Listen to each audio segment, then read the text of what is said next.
Have you ever heard of Yoshiwara, the legendary pleasure district of old Tokyo? Imagine a world of dazzling lights, exquisite kimonos, and the most beautiful courtesans in all of Japan. It was a playground of the rich and powerful, a place where art, culture, and desire intertwined. But in 1696, this vibrant world was shattered by an act of shocking violence, an event so infamous it became known as the 100-person slaying. The man at the center of this storm was a samurai named Sano. Now, Sano wasn't your typical dashing warrior from the storybooks. Descriptions paint him as a rough, even unattractive man, someone who didn't quite fit in with the refined clientele. He was a bushi, a member of the samurai class, a man who lived by a code of honor and carried 2 swords at his side. But on one fateful night, that honor was replaced by a terrifying rage. The story goes that Sano had become infatuated with a high-ranking courtesan, or oiran, in Yoshiwara. He poured his heart, and likely his fortune,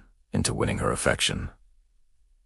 But she ultimately rejected him. Perhaps it was his appearance, perhaps his demeanor, or maybe her heart simply belonged to another. Whatever the reason, the rejection pushed Sano over the edge. Consumed by fury and a deep sense of humiliation, he decided to exact a terrible revenge, not just on the woman who spurned him, but on the entire world of Yoshiwara, that he felt had scorned him. One evening, Sano Jirazaman armed himself, dressed in his formal haori jacket and hakama trousers, with his katana gleaming at his hip. He entered Yoshiwara not as a patron, but as an angel of death. He began to cut down everyone in his path: courtesans, attendants, clients, and tea-house staffs. Panic erupted. The narrow streets, usually filled with laughter and music, echoed with screams of terror. People ran for their lives, trying to escape the whirlwind of steel that was Sano.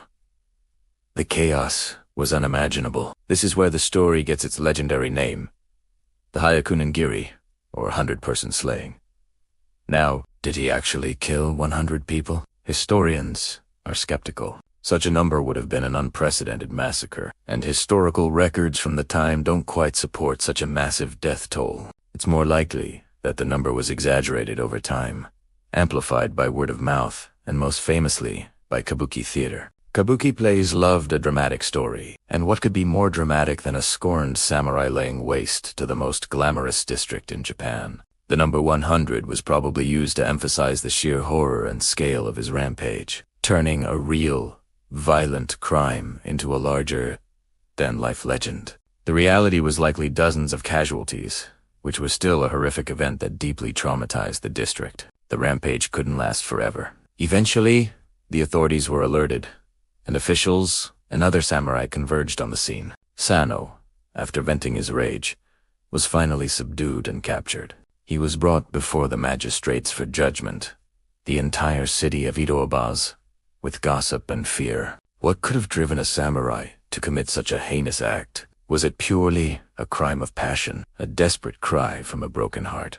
This is where the mystery deepens. During his interrogation, Sano Jirazaman remained stubbornly silent. He offered no explanation, no justification for his actions. He didn't plead for mercy or express any remorse. He simply accepted his fate.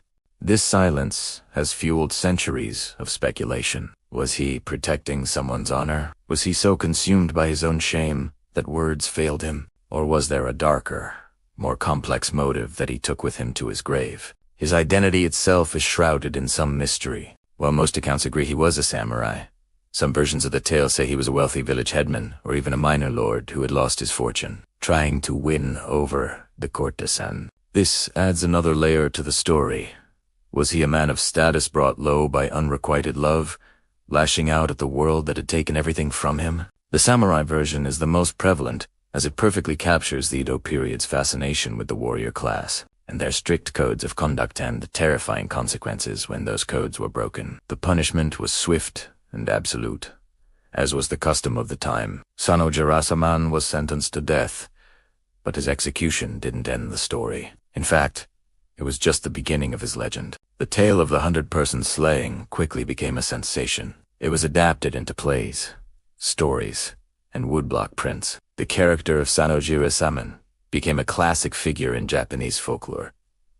Scorned lover turned vengeful demon. He was a tragic villain, a man whose intense passion twisted into monstrous violence. The incident left a permanent scar on Yoshiwara. For a time, security was tightened, and a palpable sense of fear lingered in the air. The story served as a grim reminder that beneath the glittering surface of the floating world, there was a dark underbelly of human emotion, where passion could curdle into deadly rage. It highlighted the immense pressures and rigid social structures of Edo society, where a single public humiliation could shatter a man's entire world. Today, the story of Sano Jirasaman continues to fascinate us. It's a gripping tale that blurs the line between historical fact and dramatic legend. It's a dark romance, a horror story, and a historical mystery all rolled into one. It forces us to ask timeless questions about love, obsession, and the breaking point of the human psyche. What happens when a person is pushed too far? What drives someone to commit the unthinkable? The silent samurai from 400 years ago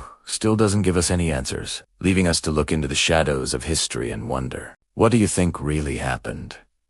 Was it a simple act of revenge? Or was there more to the story that's been lost to time? Let me know your theories down in the comments. Thanks for journeying back to Edo with me today. If you enjoyed this dive into a dark corner of Japanese history, be sure to hit that like button and subscribe for more heinous crime files from the past. See you next time.